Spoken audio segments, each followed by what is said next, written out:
What's going on, everybody? Rob Anderson, Clean Power Wash, Salisbury, Maryland. It is yucky outside, to say the least.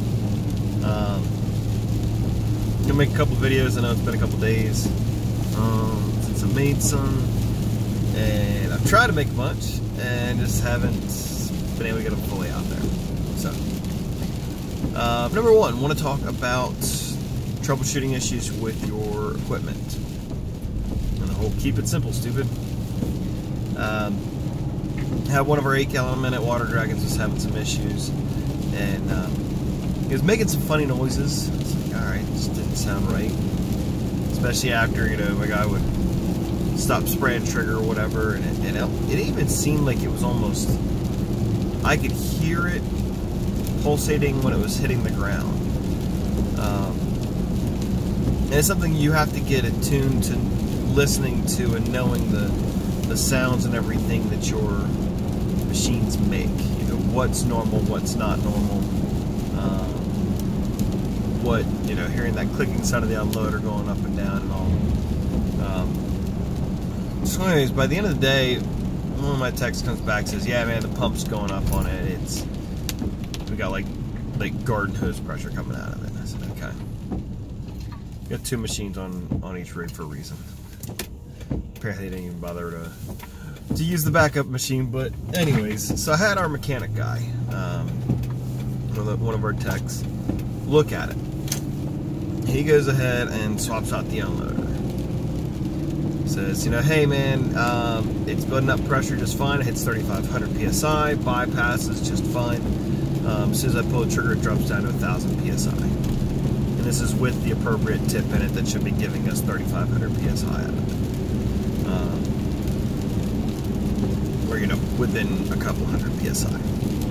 Certainly shouldn't be going down to 1,000. He's like, you know, I'm gonna go out and get some more sockets and stuff and take apart the pump, check the valves and this and that. And I said, okay, do a couple things first. Do me a favor, do a bucket test and see, are we really and truly getting 8 gallons a minute coming through it? Yeah, and here's why it ended up being what I was thinking it was. The machine could build up pressure. We've already swapped out the unloader, which is the, you know, one of the first things to get jacked up. And that wasn't the issue. So we ended up actually reverting back to the original unloader after we figured out the problem. But as soon as he would pull the trigger, as soon as he needed consistent flow, he wasn't getting it. Therefore, that's why it was starving itself. It wasn't able to put out a full stream. I guess you should be able to tell, and so should the lead tech who's been with me for 3 years, been able to tell, pulling this trigger, it doesn't feel like, even if you're not getting the pressure, the amount of flow that you're getting is going to be very obvious if it's different than that 8 gallons a minute. If you're only getting 3 gallons a minute or 2 gallons a minute, yeah, you're going to get next to no pressure, but you're getting no flow too. I said, you know, do that. Mike's like, all right. Checks it and calls back. He's like, I'm off my game today.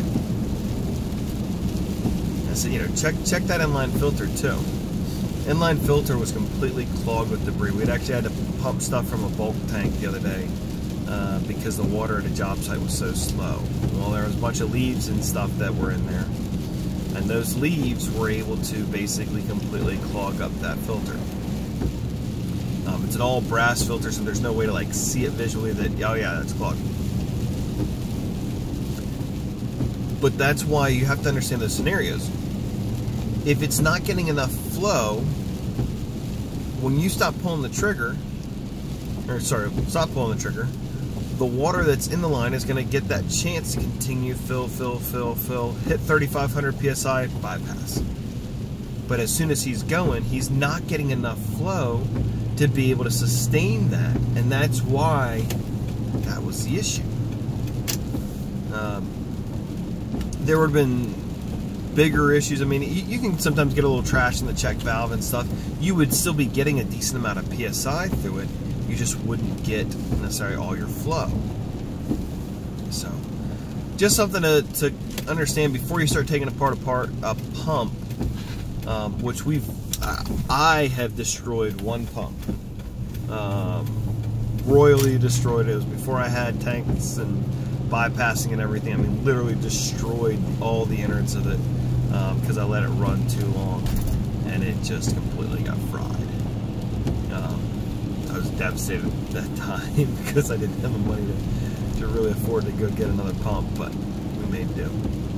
Anyway, guys, check your water supply, water filter, check your inlet. If any of those three things are not perfect, you're going to have issues downstream from there. So always start at the beginning. So anyways, have a great day.